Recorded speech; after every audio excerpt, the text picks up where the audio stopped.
नमस्कार दोस्तों। ऐसा कि हम लोग कल क्लास में भारत के संवैधानिक विकास की यात्रा का चैप्टर शुरू किए थे, पढ़ रहे थे।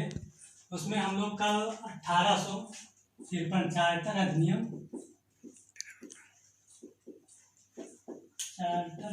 1853 तक पढ़ चुके थे। आज हम लोग चार्टर अधिनियम 1853 के बाद भारतीय संविधान के विकास में क्या क्या चीज़ें हुई उसके बारे में पढ़ेंगे। पढ़ाई शुरू करने से पहले हमारे जिन साथियों ने हमारे चैनल को सब्सक्राइब नहीं किया है उसे सब्सक्राइब कर दें और बेल आइकन की बटन दबा दें, जिससे हमारे नए नए वीडियोज उनको प्राप्त होते रहें। आज हम लोग पढ़ेंगे भारत शासन अधिनियम 1858। भारत शासन अधिनियम 1858 आने से पहले भारतीय इतिहास में एक बहुत महत्वपूर्ण घटना घटी, जो थी 1857 का क्रांति। 1857 की क्रांति 1857 की क्रांति का मुख्य कारण जो था वो अंग्रेजों की नीतियाँ थी। कंपनी की जो नीति थी, उन्होंने क्या किया, भारतीय राजाओं को परेशान करना शुरू किया कि किसी के आरोप लगा के षड्यंत्रों के द्वारा उनके अधिकारों को ख़त्म किया, उनके राज्य को हड़पा। उसमें से हम पढ़ेंगे इतिहास में, जो हमारे सर आएंगे इतिहास का लेक्चर देंगे, उसमें वो विस्तार से 1857 की क्रांति के कारण 1857 की क्रांति में क्या हुआ उसके बारे में बताएंगे। तो हम लोग आज पढ़ेंगे भारत शासन अधिनियम 1857। 1857 की क्रांति के बाद भारतीयों की पीड़ा, भारतीयों के साथ हो रहे शोषण को जब अंग्रेजों ने, वहाँ की जनता ने देखा, तो वहाँ की जो संसद थी, ब्रिटिश संसद थी, ब्रिटिश पार्लियामेंट थी, उसने क्या किया कि उसने कंपनी के शासन को भारत में समाप्त कर दिया और सीधे भारत की शासन प्रणाली को ब्रिटिश संसद के अधीन कर दिया। तो भारत शासन अधिनियम 1858 में पहला हुआ कोर्ट ऑफ डायरेक्टर्स और जो बोर्ड ऑफ कंट्रोल थे, जो कंपनी के राजनीतिक मामले और व्यापारिक मामले देखते थे, उनको समाप्त कर दिया गया। भारत शासन अधिनियम 1858 के द्वारा सबसे पहला कार्य हुआ कोर्ट ऑफ डायरेक्टर्स और बोर्ड ऑफ कंट्रोल का पद समाप्त कर दिया गया। दूसरा महत्वपूर्ण जो भारत शासन अधिनियम 1858 में था, वो था भारत राज्य सचिव का एक पद सृजित किया गया। भारत राज्य सचिव का पद जो था वो ब्रिटिश मंत्रिमंडल का ही एक सदस्य होता था, जिसे भारत राज्य सचिव बुलाया जाता था, जो भारत के मामलों पर सीधा नियंत्रण रखता था। भारत राज्य सचिव के सहायता के लिए 15 सदस्यीय समिति नियुक्त की गई, जो भारत राज्य सचिव की सहायता करती थी, और इन सबका वेतन भारत के राजस्व से ही दिया जाता था। पद था किसका? ब्रिटिश मंत्रिमंडल का, लेकिन वेतन कहाँ से जाता था? भारतीय राजस्व से जाता था। और इन 15 सदस्यीय समिति की नियुक्ति के लिए इसमें कम आधे से सदस्य, जो 15 सदस्य थे, इसमें आधे से अधिक सदस्य के लिए जो योग्यता थी वो ये थी कि उन्हें कम से कम भारत में 10 वर्ष सेवा की हो, भारत में 10 वर्ष सेवा की हो, तथा ब्रिटिश आए हुए 10 वर्ष से अधिक ना हुए हो। जो ये सब पूरा करता था, उसमें से 15 सदस्य की नियुक्ति की जाती थी। तीसरा जो भारत शासन अधिनियम का महत्वपूर्ण पॉइंट था, वो था कि अब जो भारत का गवर्नर जनरल था, उसको वायसराय का पद दे दिया गया। वायसराय का मतलब होता है प्रतिनिधि। तो अब भारत के गवर्नर जनरल को वायसराय कहा जाने लगा, और भारत का प्रथम वायसराय जो बना, भारत का प्रथम वायसराय वो था लॉर्ड कैनिंग। कल हम लोगों ने देखा कि बंगाल का पहला गवर्नर जनरल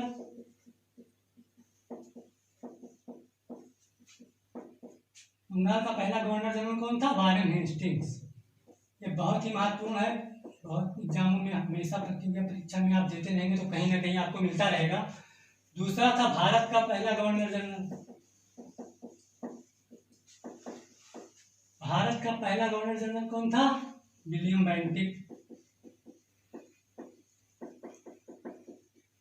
और भारत का प्रथम वायसराय लॉर्ड कैनिंग। ये तीनों ही बहुत ही महत्वपूर्ण है, और एकदम आप याद कर लीजिए कि ये कहीं ना कहीं किसी न किसी एग्जाम में तीनों में से एक पूछ ही लिया जाता है कि पहला बंगाल का पहला गवर्नर जनरल कौन था, भारत का पहला गवर्नर जनरल कौन था, भारत का वायसराय कौन था। तो ये चीजें आपको याद रखनी है। भारत शासन अधिनियम 1858 में जो महत्वपूर्ण परिवर्तन है वो था court of director, board of control के पद समाप्त किया गया। भारतीय राज्य सचिव का पद सृजित किया गया। और एक बहुत महत्वपूर्ण था, अभी तक जो कंपनी शासन करती थी वो मुगल सम्राट के नाम पर करती थी। कंपनी का जो शासन प्रणाली थी वो ये थी कि वो मुगल सम्राट के नाम पर शासन करती थी। तो मुगल सम्राट के पद को भी 1858 अधिनियम के द्वारा समाप्त कर दिया गया। भारत शासन अधिनियम 1858 के बाद फिर भारत परिषद अधिनियम 1861 आया। भारत परिषद अधिनियम 1861 भारतीय संविधान के विकास की यात्रा में बहुत ही महत्वपूर्ण था। इस शासन अधिनियम के द्वारा भारत में मंत्रिमंडलीय व्यवस्था की शुरुआत की गई। सबसे पहले मंत्रिमंडलीय व्यवस्था की शुरुआत भारत परिषद अधिनियम 1861 के द्वारा की गई। दूसरा इसमें एक महत्वपूर्ण परिवर्तन था कि पोर्टफोलियो सिस्टम, संविभागीय प्रणाली की शुरुआत भी की गई। अभी तक क्या था, वायसराय जो था वो सारे मामलों को देखता था। भारत शासन अधिनियम 1861 के द्वारा अब संविभागीय प्रणाली आरंभ की गई। और तीसरा परिवर्तन था वो था विधान परिषद। विधान परिषद में वायसराय को नियुक्ति करने के लिए, मनोनीत करने के लिए अधिकार दे दिया गया। और उसके द्वारा लॉर्ड कैनिंग ने 3 लोगों को सबसे पहले विधान परिषद में नियुक्त किया। वो थे बनारस के राजा, पटियाला के महाराजा थे और सर दिनकर राव। ये 3 व्यक्ति थे जो सबसे पहले विधान परिषद में मनोनीत किए गए। तीसरा जो भारत शासन अधिनियम 1861 के द्वारा था वो वायसराय को विशेष परिस्थितियों में अध्यादेश जारी करने का अधिकार दिया गया। वायसराय को एक विशेषाधिकार दिया गया कि आपात स्थिति में वो किसी भी मामले पे अध्यादेश जारी कर सकता है। और साथ ही साथ भारत परिषद अधिनियम में एक और महत्वपूर्ण घटना हुई, वो हुई कि विकेंद्रीकरण की प्रक्रिया स्टार्ट हुई। विकेंद्रीकरण, शक्तियों का जो विकेंद्रीकरण था वो भारत परिषद अधिनियम 1861 के द्वारा शुरू किया गया, जिसके तहत बम्बई प्रेसिडेंसी और मद्रास प्रेसिडेंसी को कानून बनाने की शक्ति प्रदान कर दी गई। अभी तक क्या था कि बम्बई और मद्रास प्रेसिडेंसी दोनों के लिए विधि बनाने का अधिकार जो था वो गवर्नर जनरल के पास था। बंगाल के गवर्नर जनरल को या भारत के गवर्नर जनरल को था। लेकिन 1861 के अधिनियम के द्वारा बम्बई और मद्रास को प्रेसिडेंसी को विधि बनाने का अधिकार दे दिया गया। 1861 अधिनियम के बाद फिर आता है भारत शासन अधिनियम 1892। भारत शासन अधिनियम 1861 के बाद भारत शासन अधिनियम 1892 आया। भारत शासन अधिनियम 1892 के आने के पहले फिर से भारतीय इतिहास में एक और महत्वपूर्ण घटना हुई। 1888 में कांग्रेस की स्थापना, 1885 में भारतीय राष्ट्रीय कांग्रेस की स्थापना। भारतीय राष्ट्रीय कांग्रेस की स्थापना हो जाने के बाद जो हमारा प्रबुद्ध वर्ग था जो कांग्रेस से जुड़ा, उसने क्या किया कि भारतीयों की अधिकारों के लिए, भारतीयों की जो समस्याएं थी उनको उठाने उन्होंने आवाज एक उठाई, और जिसका भारत शासन अधिनियम 1892 में बहुत ही महत्वपूर्ण प्रभाव पड़ा। ब्रिटिश शासन को लगा कि अब हमें कुछ रियायतें भारतीयों को देनी पड़ेगी, जिससे वहाँ पे जो एक ब्रिटिश शासन के प्रति विरोध की स्वर उभर रहे थे उनको दबाने के लिए उन्होंने भारत शासन अधिनियम 1892 आया। भारत शासन अधिनियम 1892 में पहला क्या था, जो विधान परिषदें थी उनका विस्तार किया जाने लगा और लोगों को उसमें शामिल किया जाने लगा, प्रतिनिधित्व भारतीयों को भी दिया जाने लगा। भारत विधान परिषदों के विस्तार में क्या हुआ कि अभी तक केवल सरकारी सदस्यों को भी उसमें वायसराय की परिषद या विधान परिषद में नियुक्ति की जाती थी, लेकिन भारत शासन अधिनियम 1892 के बाद गैर सरकारी सदस्यों की भी नियुक्ति की जाने लगी। गैर सरकारी सदस्यों की विधान परिषदों में नियुक्ति की जाने लगी। केंद्रीय व प्रांतीय विधान परिषदों में अप्रत्यक्ष एवं सीमित रूप से चुनावी प्राविधान के द्वारा गैर सरकारी सदस्यों की नियुक्ति की जाने लगी। हालांकि 1892 के अधिनियम में चुनाव शब्द का प्रयोग नहीं किया गया है, लेकिन एक जानकारी के लिए या कह लिए कि शब्द को एक्सप्रेस करने के लिए यहाँ पे किया गया कि केंद्रीय व प्रांतीय विधान परिषदों में अप्रत्यक्ष एवं सीमित चुनावी प्रावधान किया गया और गैर सरकारी सदस्यों की नियुक्ति की जाने लगी। तीसरा और सबसे महत्वपूर्ण परिवर्तन जो भारत शासन अधिनियम के द्वारा आया वो था कि विधान परिषदों में अब प्रश्न पूछने का, क्या कि राजस्व पे व्यय क्या हुआ, बजट के बारे में जो भी चीजें थी वो प्रश्न पूछने का विधान परिषदों में अधिकार दे दिया गया। अभी तक क्या था कि जो भी था गवर्नर जनरल की परिषद थी या वायसराय की परिषद थी, बजट पास कर दिया, उस पर कोई क्वेश्चन कोई बहस नहीं की जा सकती थी। लेकिन भारत शासन अधिनियम 1892 के द्वारा विधान परिषदों में बजट पर या राजस्व जो आय हुई या व्यय हुई उस पर प्रश्न पूछने का अधिकार दिया गया। हालांकि नियम बनाने के लिए अभी भी सपरिषद राज्य सचिव से, भारत राज्य सचिव से अनुमति लेनी पड़ती थी। कोई भी नियम अगर बनाना है राजस्व से, व्यय से या बजट के रूप में, तो सबसे पहले भारत राज्य सचिव से अनुमति लेनी पड़ती थी। तो ये था भारत शासन अधिनियम 1892। भारत शासन अधिनियम 1892 के बाद 1909 में मार्ले मिंटो सुधार आया। मार्ले मिंटो सुधार जो 1909 में आया, उससे पहले भारतीय इतिहास में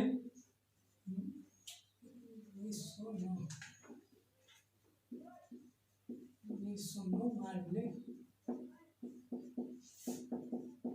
मिंटो सुधार, इसको मार्ले मिंटो सुधार क्यों कहा गया? मार्ले जो थे वो भारत राज्य सचिव थे उस समय। 1909 में भारत के राज्य सचिव जो थे वो मार्ले थे और लॉर्ड मिंटो यहाँ इस समय वायसराय थे।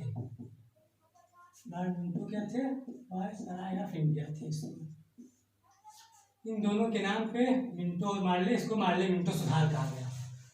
मार्ले मिंटो सुधार के आने से पहले भारत में स्वदेशी आंदोलन हुआ।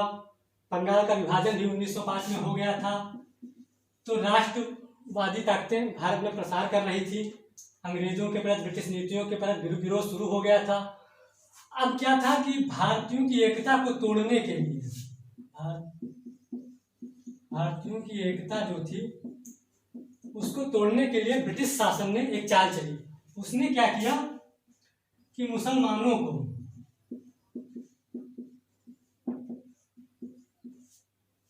को अपनी तरफ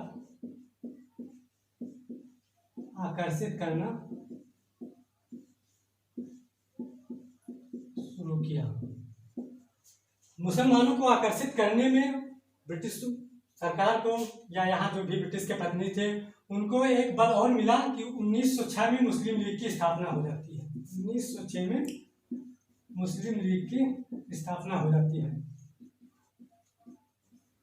1906 में मुस्लिम लीग की स्थापना, 1905 में बंगाल का विभाजन, और साथ ही साथ एक बहुत ही महत्वपूर्ण कैरेक्टर है जो 1909 के मार्ले मिंटो सुधार के लिए या भारतीयों को, हिंदुओं को मुसलमानों से विभाजित करने या अंग्रेजों को मुसलमानों के प्रति आकर्षित करने के लिए उत्तरदायी हम कह सकते हैं, बहुत ज़्यादा तो नहीं कह सकते हैं, वो थे सैयद अहमद खान।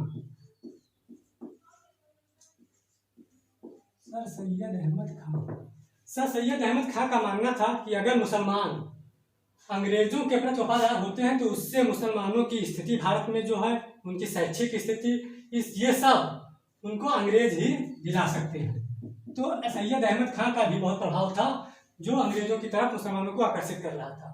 मुस्लिम लीग का एक प्रतिनिधि मंडल जो है वो लॉर्ड मिंटो से मिलता है और उनसे वो अपने लिए कुछ विशेष अधिकार की मांग करता है। इन सब चीज़ों को लेकर के 1909 में मार्ले मिंटो सुधार आया। मार्ले मिंटो सुधार की सबसे बड़ी जो खासियत थी वो थी कि इसमें मुसलमानों को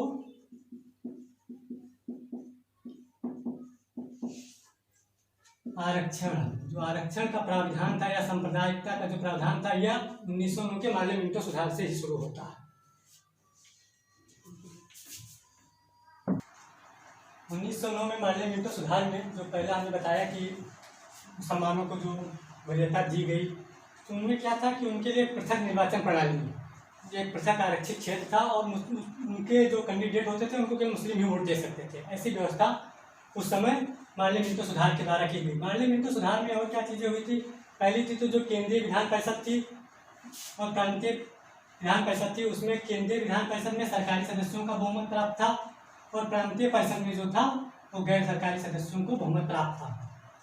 दूसरा था कि पहली बार पहली बार वायसराय की कार्यकारिणी में सत्येंद्र प्रसाद सिन्हा, श्री सत्येंद्र प्रसाद सिन्हा को एज ए विधि सदस्य के रूप में सत्येंद्र प्रसाद सिन्हा को वायसराय की कार्यकारिणी में नियुक्त किया गया। ये क्वेश्चन बहुत ही महत्वपूर्ण है, पूछ लेता है एग्जाम में कि पहले ऐसे भारतीय कौन थे जिन्हें वायसराय की कार्यकारिणी में नियुक्त किया गया और किस सदस्य के रूप में नियुक्त किया गया, तो फिर विधि सदस्य के रूप में और सत्येंद्र प्रसाद सिन्हा को नियुक्त किया गया।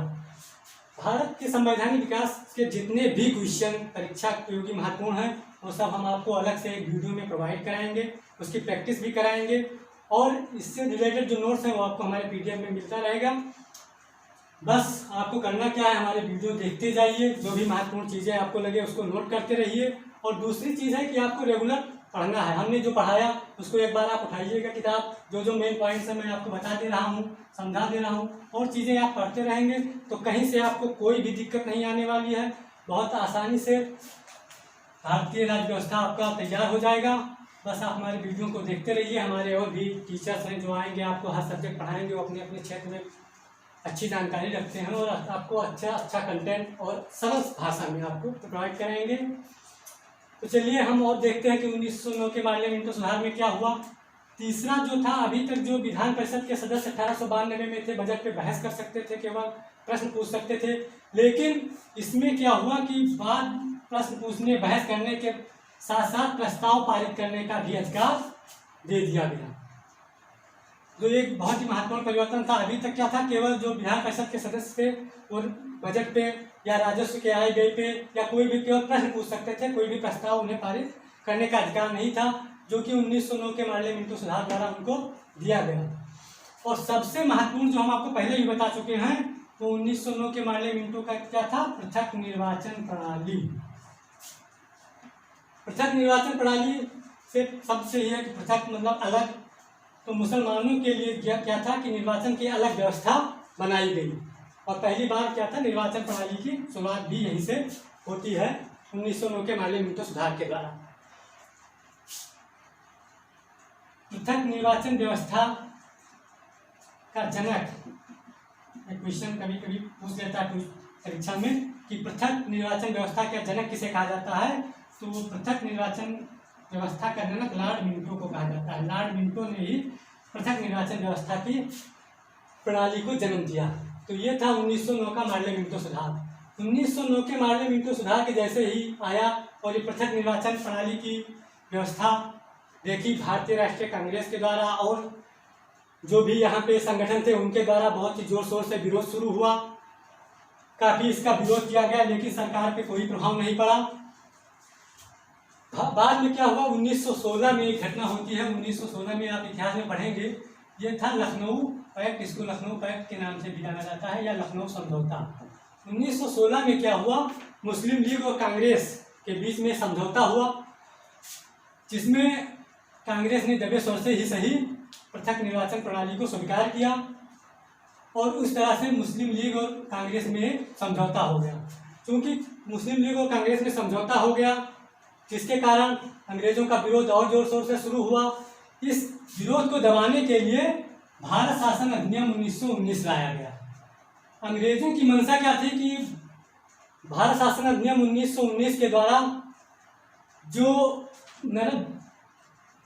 नरम दल या कह लीजिए कि अंग्रेजी व्यवस्था के सुधार मतलब कि समर्थक थे कि जो भी सुधार है वो अंग्रेजों के द्वारा अन्य विनय के द्वारा होगा।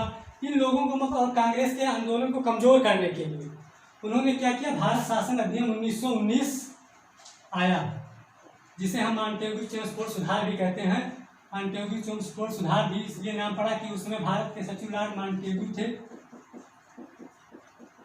मॉन्टेग्यू थे और वायसराय उस समय चेम्सफोर्ड थे, इसलिए इसको मॉन्टेग्यू-चेम्सफोर्ड सुधार भी कहा जाता है। भारत शासन अधिनियम 1919 का मेन उद्देश्य यही था कि भारत में राष्ट्रवादी ताकतों को दबाना और भारत में जो अंग्रेजों का शोषण चल रहा था, जो आर्थिक शोषण और भारतीयों पर अत्याचार किए जा रहे थे, उसको और बढ़ाए जारी रखना था। इसलिए भारत शासन अधिनियम 1919 आया। भारत शासन अधिनियम 1919 के जो मुख्य बिंदु थे उसमें क्या था कि केंद्र में द्विसदनात्मक व्यवस्था की गई। केंद्र में द्विसदनात्मक व्यवस्था की गई। पहला था राज्य परिषद और दूसरा था केंद्रीय विधानसभा। दूसरा महत्वपूर्ण जो परिवर्तन था वो था प्रांतों में द्वैध शासन प्रणाली लागू की गई। द्वैध शासन प्रणाली का मतलब होता है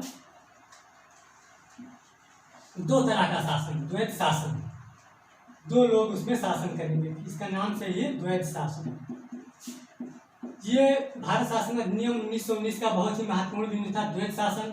द्वैध शासन में क्या था कि एक आरक्षित विषय थे और दूसरा था हस्तांतरित विषय, हस्तांतरित विषय। द्वैध शासन में जो सबसे मेन कमी थी वो थी कि उत्तरदायित्व विहीन अधिकार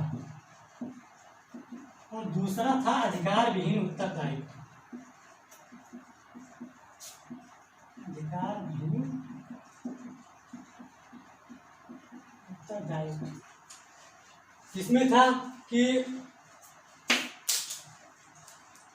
जो गवर्नर वायसराय की कार्यकारिणी थी या जो भी आरक्षित विषय थे उस पर सारा अधिकार वायसराय का था, लेकिन जो सामाजिक मुद्दे थे उस पर जो प्रांत की मंत्रिमंडल थी उनको अधिकार था।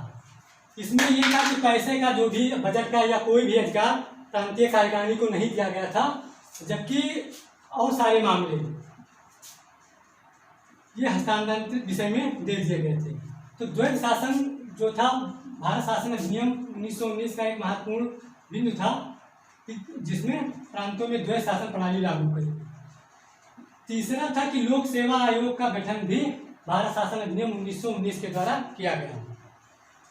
चौथा महत्वपूर्ण था कि निर्वाचन क्षेत्र निर्धारित किया गया कि कहाँ से निर्वाचन आएंगे। निर्वाचन क्षेत्र में दो तरह के थे, सामान्य निर्वाचन क्षेत्र और विशिष्ट निर्वाचन क्षेत्र। सामान्य निर्वाचन क्षेत्र में हिंदू मुस्लिम सिख ईसाई सभी लोग शामिल थे, हिंदू मुस्लिम सिख ईसाई सब लोग शामिल थे। और विशिष्ट निर्वाचन क्षेत्र में वो क्या था, जो जमींदार थे या विश्वविद्यालय के कुछ लोग थे या व्यापार मंडल के लोग थे, इन लोगों को शामिल किया गया था। 1909 के पृथक निर्वाचन या सांप्रदायिक निर्वाचन प्रणाली के विरोध के बाद भी यहाँ भी सर सबको तोड़ने का ही भारत शासन अधिनियम 1919 में भी जो था सांप्रदायिक आधार पे निर्वाचन प्रणाली को बढ़ाया गया। सिख ईसाइयों और अन्य भारतीयों को भी पृथक निर्वाचन प्रणाली के लिए आरक्षित किया गया और भारत शासन अधिनियम 1919 के द्वारा केंद्रीय विधानमंडल को केंद्रीय सूची पर कानून बनाने का अधिकार दिया गया, लेकिन अंतिम निर्णय जो था वो गवर्नर जनरल का ही था। कोई भी केंद्रीय सूची पर अगर कानून बना है और गवर्नर जनरल उस पर वीटो कर देता था तो वो कानून निरस्त हो जाता था। इसी तरह प्रांतीय विधानमंडल में भी प्रांतीय सूची पर विषय बनाने का अधिकार दिया गया, लेकिन जो प्रांतीय विधानमंडल को प्रांतीय सूची पर विषय बनाने का अधिकार था वो प्रांतों के गवर्नरों के अधिकारों के आगे बहुत ही सीमित था। ये था भारत शासन अधिनियम 1919। भारत शासन अधिनियम 1919 में एक और बहुत ही महत्वपूर्ण बिंदु था। इसमें क्या था कि पहली बार भारत में महिलाओं को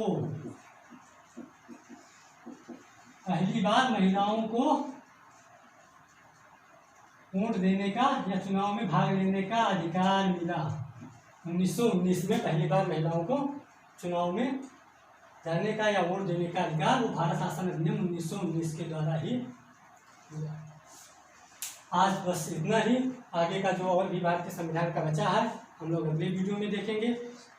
साथ ही साथ हमारे नए नए वीडियो को आप देखने के लिए हमारे चैनल को सब्सक्राइब कीजिए और बेल आइकन की बटन दबाना न मत भूलिए, ताकि हमारे जो और सब्जेक्ट के वीडियो आप आए वो आपको मिलता रहे। और उसको लाइक करना जरूर लाइक कीजिए ताकि हम लोगों का भी उत्साहवर्धन हो कि हमारे वीडियो देखे जा रहे हैं। धन्यवाद।